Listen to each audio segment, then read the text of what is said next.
This map shows the extent of the Roman Empire during the rule of Justinian.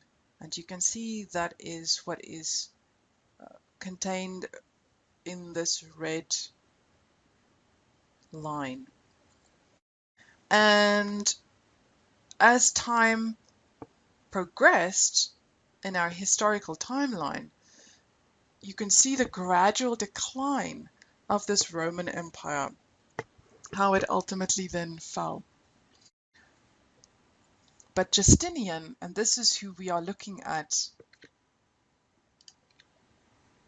when he ruled, and he ruled from Constantinople, which was the largest city in the world for 400 years, he wanted to build a church that would be as grand as his empire.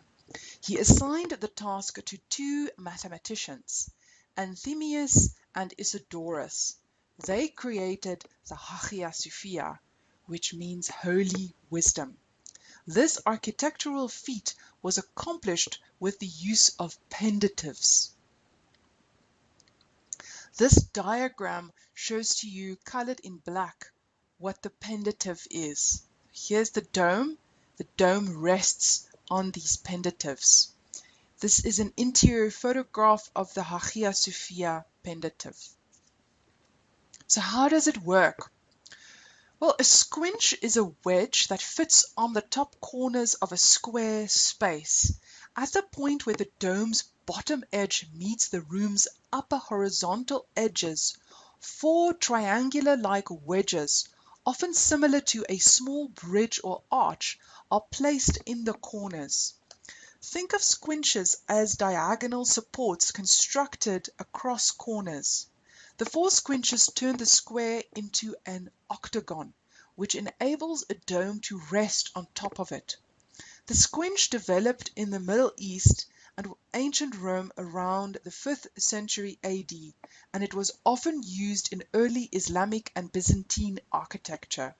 It solved the problem of supporting the dome, but tended to have a blocky and chunky appearance.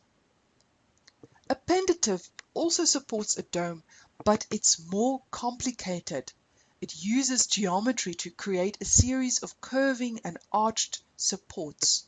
Pendatives are also developed in the Middle East and Byzantine world. Essentially, a pendative was a spherical triangle that serves as an arch.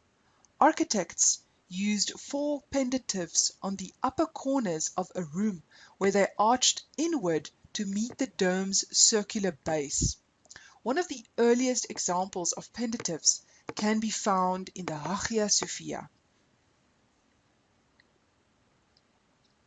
This is an interior photograph of the pendatives clearly shown in the Hagia Sophia as it looks today.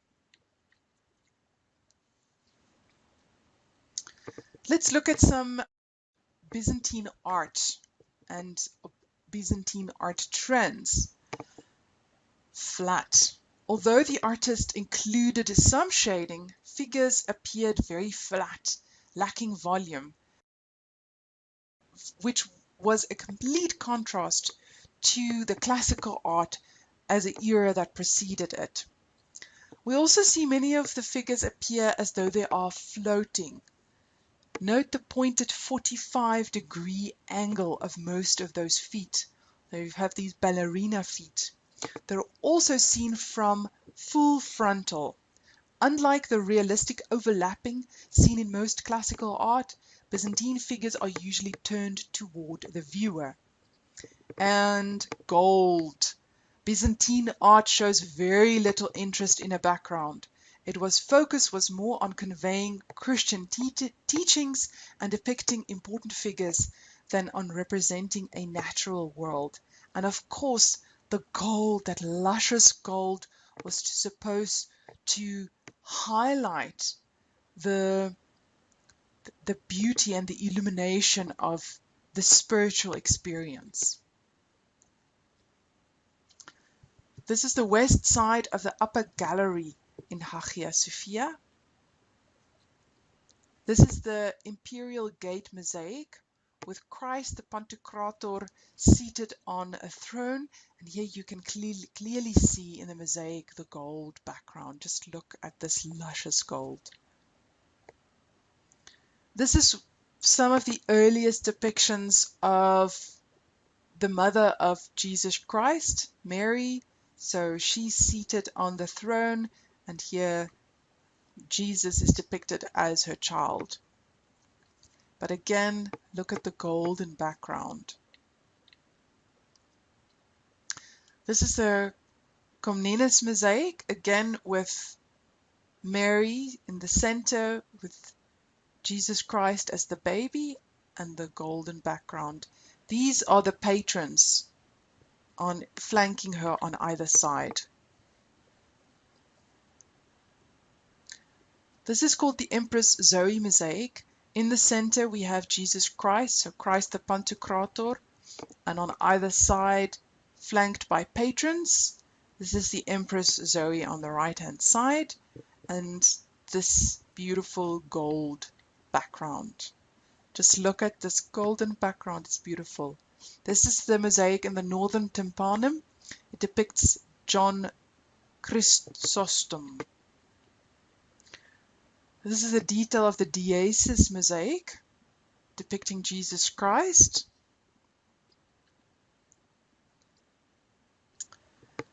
So our next church is the San Vitale in Ravenna. It was commissioned by Bishop Ecclesias when Italy was still under Ostrogothic rule, but it was only completed after Justinian's conquest of Ravenna. It's an octagonal-shaped building with exedrae that extend out from the building. Its most notable is the interior, but here you can see the exedrae. It looks like spider legs. And just look at these beautiful mosaics. This is the presbytery. This is the ceiling mosaic above the presbytery. The triumphal arch mosaics of Jesus Christ in the center and the apostles. This is the mosaic in the apse.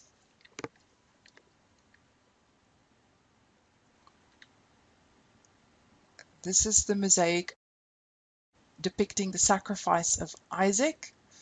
So here is Abraham, there is Isaac his son, and here is the lamb.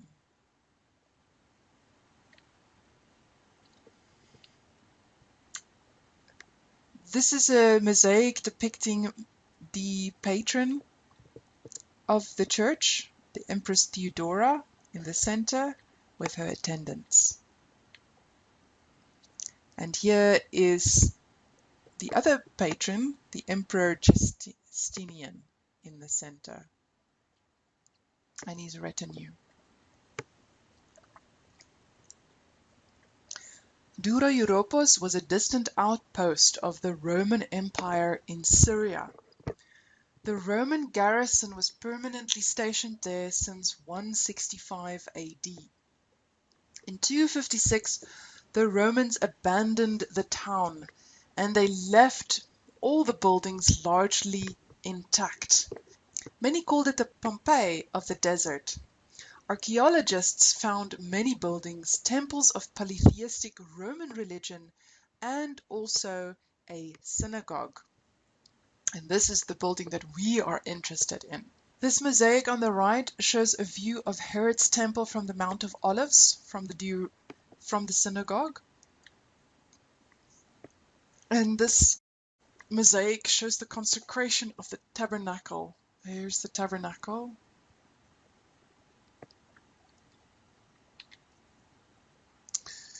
This fresco depicts a scene from the Old Testament, which was Moses in the river.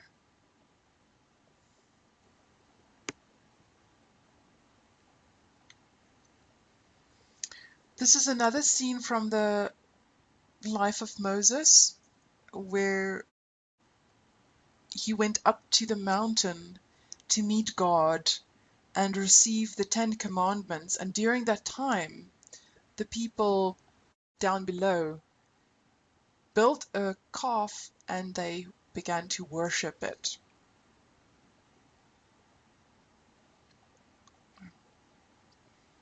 This is another scene of King David as he was anointed by Samuel.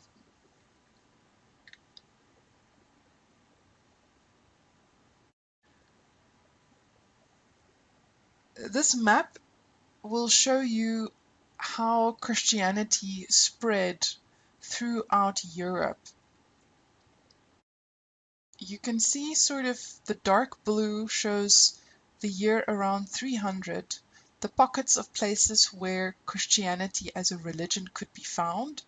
So this was, if you can remember from the beginning of this lecture, this was round about the time that Constantine allowed Christianity as a religion to exist. And then for the next period, from 300 to 600 AD, many places became Christian. Except here you can see on the map certain areas like North Africa. In the year 600, it converted to Islam. And it still is basically, North Africa is still basically Islam. And then last areas that were Christianized that belonged to Europe are these lime green ones. The Franco-Germans, the Frisians, and the Anglo-Saxons.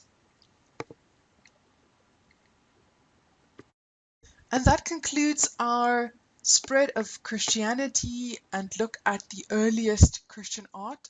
Thank you for joining me for this lecture. I hope you found it informative and hope to see you soon. Bye.